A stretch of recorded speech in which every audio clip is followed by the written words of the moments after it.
മലയാള cinema ലോകത്ത് നടക്കുന്നത് വലിയ ലൈംഗിക ചൂഷണം. ഹേമ കമ്മിറ്റി റിപ്പോർട്ടിൽ ഞെട്ടിക്കുന്ന വെളിപ്പെടുത്തലുകളാണ് പുറത്തു വന്നിരിക്കുന്നത്.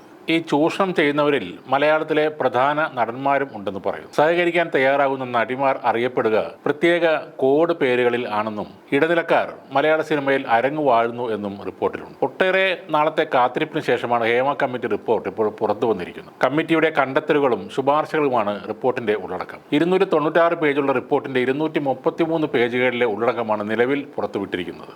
കാണുന്നതെല്ലാം വിശ്വസിക്കാൻ കഴിയില്ലെന്നാണ് ഹേമ കമ്മിറ്റി റിപ്പോർട്ടിന്റെ ആദ്യ പേജിൽ പറയുന്നത്. മൊഴികൾ ഞെട്ടിക്കുന്നതാണെന്നും ഹേമ കമ്മീഷൻ പറയുന്നു. അടിമുടി സ്ത്രീവിരുദ്ധതയാണ് മലയാള സിനിമാ മേഖലയിൽ ഉള്ളതെന്നും അതിൽ പറയുന്നു. അവസരം ലഭിക്കാൻ വേണ്ടി വിട്ടുവീഴ്ച ചെയ്യേണ്ട സ്ഥിതിയാണ് സ്ത്രീകൾക്കുള്ളതെന്ന് റിപ്പോർട്ടിൽ വ്യക്തമായി പറയുന്നുണ്ട്. മേഖലയിൽ വ്യാപകമായി ലൈംഗിക ചൂഷണം നടക്കുന്നുവെന്നും ഒന്നിലധികം പേർ അതിൽ മൊഴി നൽകിയിട്ടുണ്ട്. അതിക്രമം കാട്ടുന്നവരെ സംരക്ഷിക്കാനും ചൂഷണം ചെയ്യാനും പ്രധാന താരങ്ങളടക്കമുണ്ട്. ഏജന്റുമാരും സിനിമാ മേഖലയിൽ ലൈംഗിക ചൂഷണത്തിനായി പ്രവർത്തിക്കുന്നുണ്ടെന്നും റിപ്പോർട്ടിൽ പറയുന്നു. വഴിവിട്ട കാര്യങ്ങൾ ചെയ്യാൻ നിർമ്മാതാക്കളും സംവിധായകരും നിർബന്ധിക്കുന്നു എന്നാണ് ഹേമ കമ്മിറ്റി റിപ്പോർട്ടിൽ പറയുന്നത്. ഇങ്ങനെ സഹകരിക്കാൻ തയ്യാറാകാത്തവർക്ക് അവസരം നിഷേധിച്ചുകൊണ്ട് അവരെ മലയാള സിനിമാ ലോകത്ത് നിന്ന് തന്നെ ഒഴിവാക്കുന്ന രീതിയാണ് ഇപ്പോൾ സിനിമാ രംഗത്തുള്ളതെന്നും റിപ്പോർട്ടിലുണ്ട്. നടിമാരുടെ മുറിയുടെ വാതിലിൽ മുട്ടുന്നത് പതിവാണ്. നടിമാർ മാത്രമല്ല, അവരുടെ രക്ഷിതാക്കളും ബന്ധുക്കളും വരെ പലപ്പോഴും വഴങ്ങേണ്ടി വരുന്നുവെന്നും മൊഴി നൽകിയവരുണ്ട്. ഇത്തരത്തിലുള്ള ലൈംഗിക ചൂഷണത്തിനെതിരെ പരാതിപ്പെട്ടാൽ പ്രത്യാഘാതം ഗുരുതരമായിരിക്കുമെന്ന് ഭീഷണിപ്പെടുത്താറുണ്ടെന്നും മൊഴികളിൽ പറയുന്നു. ഒന്നുകിൽ വഴിമാറിപ്പോവുക, ഫീൽഡിൽ നിലനിൽക്കണമെങ്കിൽ ചൂഷണത്തിന് വിധേയരാവുക.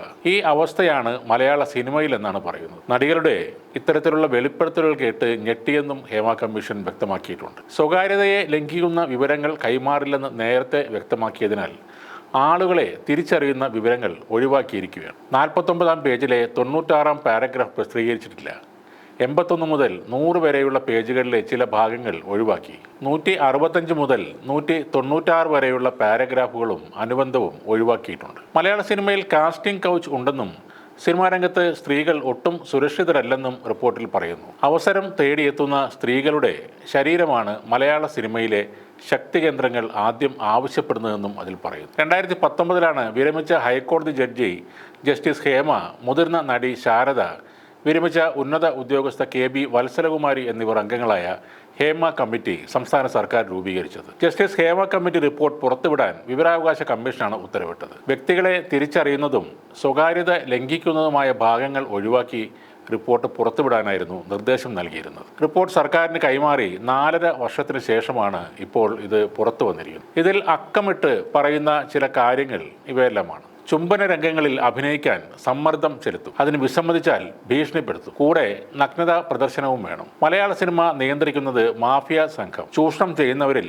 പ്രധാന നടന്മാരും ഉണ്ട്. എതിർക്കുന്നവർക്ക് സൈബർ ആക്രമണം ഉൾപ്പെടെയുള്ള ഭീഷണികളും വരും. വഴങ്ങാത്തവരെ പ്രശ്നക്കാരായി മുദ്രകുത്തും. വഴങ്ങാത്തവർക്ക് ശിക്ഷയായി രംഗങ്ങൾ ആവർത്തിച്ച് ഷൂട്ട് ചെയ്യും. ആലിംഗന രംഗം 17 തവണ വരെ എടുപ്പിച്ചിട്ടുണ്ട്. പ്രൊഡക്ഷൻ കൺട്രോളർ വരെ ചൂഷകരായി മാറുന്നു. രാത്രികാലങ്ങളിൽ വന്ന് മുറികളിൽ മുട്ടും. സിനിമയിൽ കാസ്റ്റ് ചെയ്തിട്ടും വഴങ്ങിയില്ലെങ്കിൽ റിപ്പീറ്റ് ഷോട്ടുകൾ നൽകും. 17 തവണ വരെ ഇത്തരത്തിൽ റിപ്പീറ്റ് ഷോട്ടുകൾ എടുത്ത് ബുദ്ധിമുട്ടിച്ചിട്ടുണ്ട്. ചൂഷണത്തിന് ശ്രമിച്ചയാളുടെ ഭാര്യയായി റോൾ നൽകി അതും മുതലെടുക്കുന്നുണ്ട്. ഇതോടെ ഒരു കാര്യം വ്യക്തമാവുകയാണ്. സിനിമാ താരങ്ങളുടെയും മറ്റുള്ള പ്രവർത്തകരുടെയും പല സംഘടനകളും ചിലരെ സംരക്ഷിക്കാൻ മാത്രമായിട്ടുള്ളതാണ്. പീഡനം നേരിട്ടവരെയോ ചൂഷണം നേരിടുന്നവരെയോ സംരക്ഷിക്കാൻ ഇവരൊന്നും ഉണ്ടാകില്ല. പകരം ചൂഷകരെയും പീഡകരെയും ഈ സംഘടനയുടെ ബലത്തിൽ സംരക്ഷിച്ച് സിനിമാ രംഗത്ത് നിലനിർത്തുകയാണ് ഇവരുടെ ലക്ഷ്യം.